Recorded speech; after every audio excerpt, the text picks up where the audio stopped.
So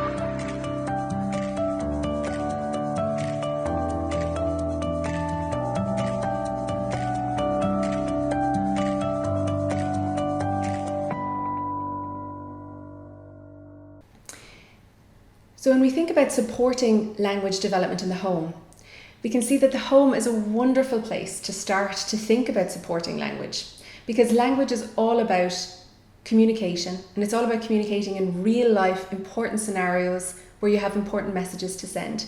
And there's nowhere that's more important for that than in the home and in your natural places that you're going as part of your everyday life.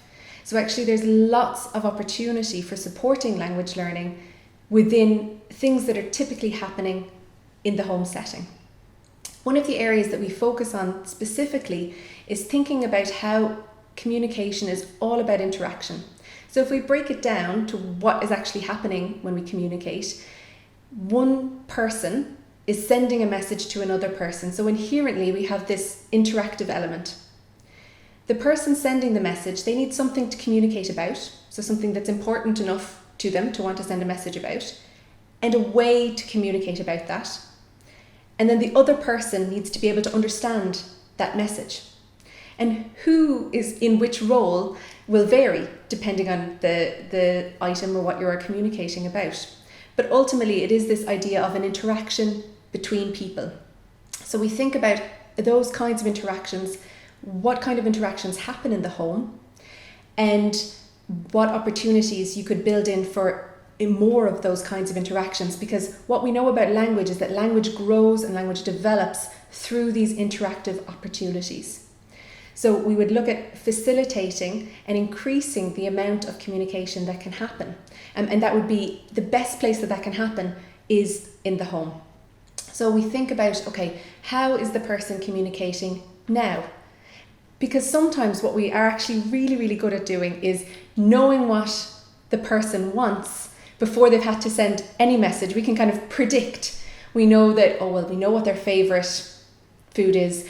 We know at a certain time they like to really watch this programme. We know that they like this particular item of clothing. But actually it's those kinds of elements that can become opportunities for communication. For example, for somebody to make a choice, or to increase the opportunities for a pause where somebody has to indicate that they want more of something.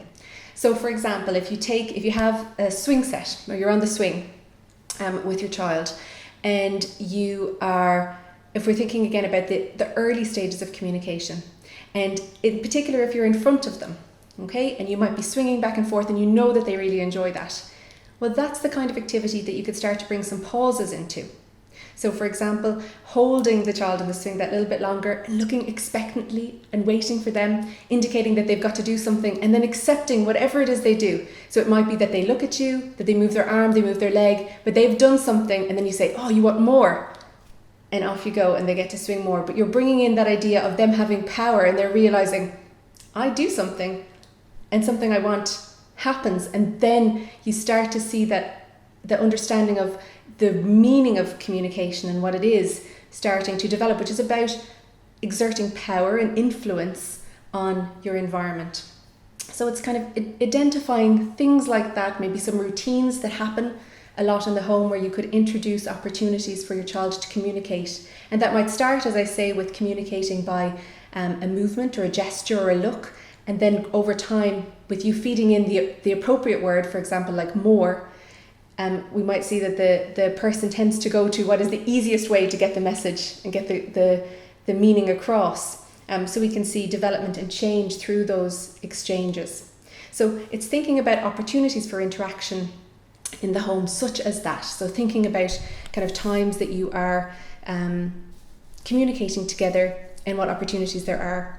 Other things that you can do in the home are, just spend time watching what it is that your child is interested in and joining in.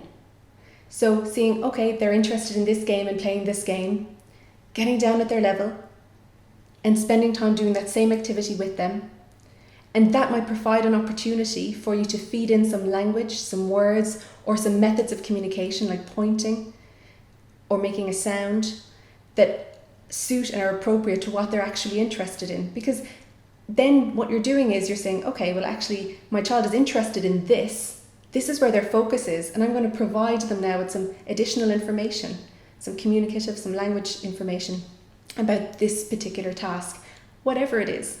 But that does involve us becoming more responsive. So we're watching, we're waiting, we're not leading, and then we're trying to join in. Another thing that we can do is to imitate what the child is doing. And that can be imitating sounds, actions, words. And they tend to notice us more in that exchange when we're doing that. We're showing that we're really noticing and responding to them. And then they also are more likely then to imitate, to watch, and to respond to us as well.